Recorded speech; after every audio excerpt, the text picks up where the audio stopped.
I did. You did. Here I So am. let's invite you on to read. Thank you very much. Um, I know that the tradition here in Angora Poets is three poems in the first round. I'm just going to read one piece that's a little bit longer today, if that's okay. I just posted a link to the text in the chat. I like this piece, and it's finally started to rain here in Northern California for the first time in like many, many months. So we're very happy about that. I'm happy about Okay. that. So here's the piece. It's called Rain Dreams. All right. Into the sack early Saturday night after a 15-mile walk on John Muir's trail. John O's and my sleeping bags sheltered by a crude tarp tent. Sleep comes easy and then dreams. Dan James and I are in a Volkswagen tank cruising the Arizona desert over the border into a deserted Mexican town. We raid a liquor store of its beer, then haul ass back to my house. John O comes into the room and sits down.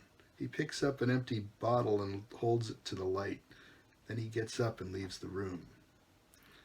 Dan and I go to a friend's house, but no one is there except for a woman who is a witch or a ghost.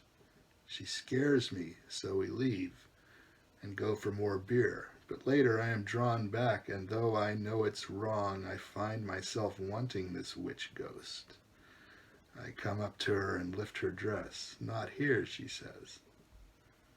If not here, then where? George James furnished the response question when reading the piece several years later, but still in the 1970s. He said he was going to keep the printed page as potentially valuable when D.A. Wilson became a famous poet. But it's a somewhat different version of Rain Dreams that has at last been published 35 years later in 2014. When John Muir came to San Francisco in 1868, he asked, "What was the shortest way to the wilderness?" He was told, "Take the ferry to Oakland." This was a joke. "Here it comes," says John O., and I wake as the rain begins to fall in sheets. I pull myself into a hunched position trying to keep dry, but I soon sink back down into sleep. I am on a desolate street corner in endless Oakland with friends, Willie Q. Prankster and his old lady, and Ditch Osmosis, all dressed in flaming colors. We are standing there on the corner talking about rock music when suddenly a man appears across the street. He is staring at us, his body knotted and shaking, and we know without a doubt that he is incredibly deranged. In his hands, he holds a brown paper towel that is covered with white powder. The others flee as he begins to cross the street, but it is not until he is nearly upon me that I follow suit. He chases me around the corner into a landscape of swirling shapes and colors and lines. I think I have him beat, but my sight is ripped from my eyes, and I look upon myself, mouth drawn back, ready to scream. The man pulling back my head and slapping that paper towel over my mouth and nostrils. Is it all in my mind? Dreams in my mind? Do all my poems have meanings? The unimaginable cold. Why this strange and cold weather? John O. and I have walked the miles for miles in this pouring icy rain of the Sawtooth Range, the Idaho mountain gods dumping on us Wilsons. I wonder why and what we might have done to offend them. With grit and love, we will make amends to the fierce Idaho dream gods once we warm up. It was still dark when I was shaken awake by John O., who said it was time to get up for school. I say shaken, but I can't really remember how he woke me up. My first memory was of feeling chilled because I was too hot last night there in my room. I was up and peeling off my damp undershirt. Into the bathroom, I went to turn on the cold water and splash it in my eyes, but it didn't do the job. It was time to leave from home and drive into the day of school. but instead I dropped back down into mountain sleep. I woke again, drenched and cold. Try not to move, John O says. You retain much more body heat if you don't move. Teeth chattering, body aching. I hope for sleep to relieve my discomfort, but it only comes after I've forgotten wanting it. John O leads me into an art gallery in the city. There are paintings on the walls and wooden boxes with hinged lids. Not everyone can look into these boxes, John O says. John has to let you. John is the salesman. He is dressed in blue and looks like a vulture. He opens one of the boxes. Inside is a representation of a cash register. Attached to it is a price tag that reads $300. I go and sit down at a counter at the back of the room. John O disappears somewhere. There are fashion models walking around dressed in leotards, and I am enjoying sitting there. A woman comes up to the counter and buys a painting and 2 tickets to a Rolling Stones concert next summer. I get up and follow the models down a hall that I discovered to be a hall at school. I pass an open room in which I can see Bill McDell teaching a class. He gives me a stern glance. I exit out onto the street and enter the theater I have been living in. It is old and huge. There is a large group of rowdy youths down near the orchestra pit who are tearing the seats apart. I am afraid to stay in the theater. It's pretty dark on the street, and I stand looking at my reflection in a window. An attractive woman who looks loaded approaches and throws herself upon me. She kisses me and tells me that I look like a nice guy. I mumble a few confused words, but then we are joined by 2 men and another woman. I lead the way through a door that fronts on the street, and we are in a small apartment. Dan James is there, and John, the salesman. Dan rolls a joint of dark green grass and sparks it up. Just as we finish the joint, there is a knock at the door. Dan answers it, and a large group of people come in and start to party. I talk for a while to Willie Q. Prankster and his old lady, and Ditch Osmosis, all dressed in flaming colors. And then I move towards the back of the apartment. I walk by Bill McDell, who is smiling and drinking a Rainier ale, and the lovely witch ghost says hello as I pass her in the hall. She looks very pretty. I am very, very stoned. The mountains are cold and clean, with the air flavored pine fresh, the deer moving with grace over the damp green meadows, the bear fire-eyed foraging amongst the trees, the lion roaring betwixt granite rocks, sun splashing orange through the rain, and sounds of wildlife that transforms into a city conversation with Felix and Newton Drydock. As I moved toward the back of the apartment, I passed by my brother Daniel, who was drinking a bottle of wine, and the lovely witch ghost said hello when I passed her in the hall. She looked very pretty. I was very, very stoned and could relate to conversation only through nods and smiles.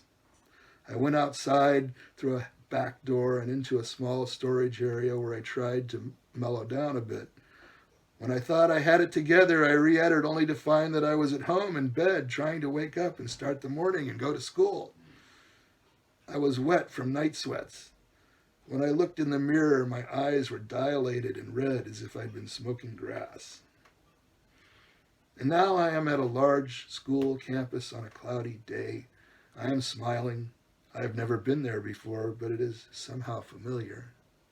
A play is performed, and I participate in some obscure, forgotten way. Then my head explodes into a series of helter-skelter events grown cloudy like the day. I think about sitting down by a girl that I saw at a McDougal's hamburger stand in Fresno, and I hear that you can have a Bob Dylan concert in your own home for only $6. John O reappears, and we roll some bicycle tires back to the John Muir Trail, where I suddenly awaken to a gray Sierra dawn, stiff and with hands frozen blue. Okay, so then right. Okay. All right. Here's one. A couple poems here. Where did I see that one? What page is that on? Here we are. This one's called All Healing is Self-Healing. You must pay attention. When I see a person, they are not whole. I only see a cross-section. Like a thief in the night, he snuck around, laying hands on people and praying for them, and they were getting well. You're out in the woods, eating well, meditating, doing what you do. Hilarious emptiness, inability to know social capabilities, traps you in constructs of your own mind. What do you say to that? Opened to the now? Not while engaged in webs of thoughts and other crap. Split down the middle. There must be some way to reconcile. Holistic means to be made whole once again after being rent asunder out here. Either somebody's lying or there's something wrong with our language. All healing is self-healing. Amen on that. And here's a second one for the season. Yuletide cheer. In the early gray morning light, the tail end of a year, reading a batch of poems from 10 years before. Then my mind was on sex, or lack of it. Now my mind is on money, or lack of it. The snow and water-laden clouds of this big Yuletide storm swirl around outside the windows of my Nob Hill apartment. Heading northwest, southeast, a fresh hot cup of espresso from some ultra-impressive, taken-for-granted newfangled machine on my kitchen table wakes me up. An early morning smoke smooths me out. When I read those poems I wrote back then, I think of my circumstances back then and see them reflected in the work. The same is true of now, but the common thread is poetry, translating events like a verbal camera of unmechanical ultra-subjectivity, the emotional moments of an individual recorded through time. Good poetry is accessible to others who have lived, do live on planet Earth and beyond. Back at my apartment, the gray light has turned to blue-white. I hear streetcars rumbling up Clay Street, people moving around in the house. A loud plane goes by over the city, breaks my concentration.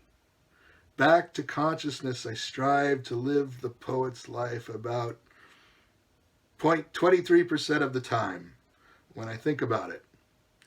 The rest of the time, I'm pretty confused, trying to find my true life's path through an ongoing series of compromises with all and everyone around me. But to stand in a hillside windowed room in the morning with a hot cup of thunderous caffeination in my grip and watch the cold Yuletide cheer outside rattle the windows, then I feel very keenly aware, secure in myself, ready to challenge the odds, ready to speak my mind poems, to utter my poems of emotional realities, risk boiling the blood of some who may read them. Let nothing hinder the task of raising fun spirits as much as I can and encouraging goodwill and good cheer among every child, woman, and man.